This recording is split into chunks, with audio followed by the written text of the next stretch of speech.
নমস্কার, আমি নবরূপার আরেকটি নতুন ব্লগে আপনাদের সকলকে স্বাগত জানাই। আজ মঙ্গলবার। আজকের এই দিনটি কিভাবে আমার কাটছে চলুন দেখে নেওয়া যাক। আজকের দিনটি একটু অন্যরকমভাবেই কাটছিল। সকাল থেকে উঠে আমরা ফ্রেশ হয়ে আমি আর ভাই বাড়ি যাওয়ার জন্য রেডি হলাম। তারপর আমরা বাড়ি থেকে কিছুটা বেরিয়ে চন্দননগর স্টেশনে গেছিলাম। আপনারা দেখতেই পাচ্ছেন চন্দননগর স্টেশনটি প্রায় খালি ছিল, তবে আস্তে আস্তে ট্রেন আসার আগে ভিড় জমতেছিল। দেখুন আস্তে আস্তে লোকে আসছে। আমরা একটু 1-2 মিনিট অপেক্ষা করার পরই কাটোয়া হাওড়া লোকাল ট্রেনটি অবশেষে আসে এবং আমরা মহিলা কামরায় উঠে বসি। দেখতেই পাবেন ট্রেনটি আসছে কিভাবে। ট্রেনটি আসার পর আমরা উঠলাম।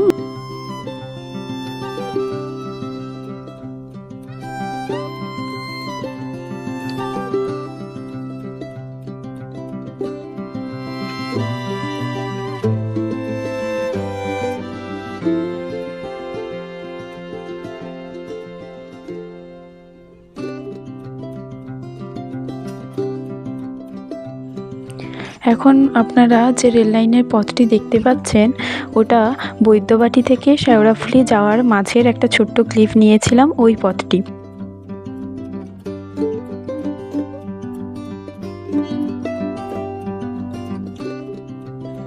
ট্রেনের মধ্যে অনেকটাই ভিড় ছিল, কিন্তু যেহেতু আমরা জানলার ধারের একটা সিট পেয়েছিলাম সেই কারণে ভিডিও করা সম্ভব হয়ে উঠেছিল।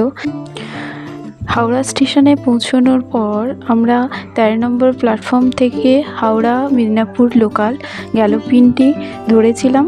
ট্রেনটি যেহেতু সেই মুহূর্তে ঢুকেছিল তাই ট্রেনের ভেতর অনেকটাই খালি ছিল, তাই সিট পাওয়া খুব একটা মুশকিল হয়ে ওঠেনি।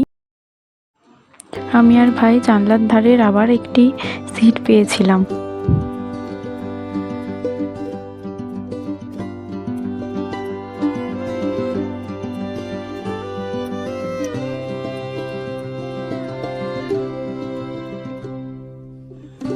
অবশেষে আমাদের 3 ঘন্টার জার্নি কমপ্লিট হলো।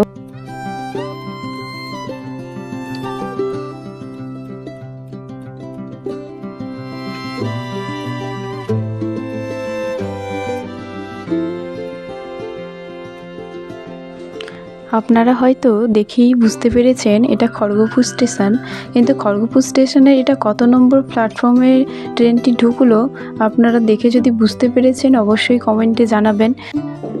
ট্রেন থেকে নেমে বাস ধরার জন্য আমরা ওভারব্রিজ ধরে লিফট হয়ে আমরা স্টেশনের সামনের দিকে এগিয়েছিলাম।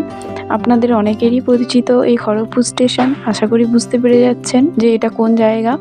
খড়গপুর স্টেশনে থেকে বেরিয়ে আমি আর ভাই কয়েকটা ক্লিপ ছোট নিয়ে তারপর আমরা বাস ধরার জন্য সামনে পেট্রোল পাম্পের সামনে গিয়ে দাঁড়ালাম।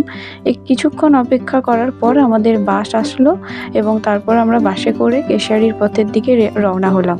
কেশিয়ারি পৌঁছতে প্রায় আমাদের 3টে মতো বেজে গেছে।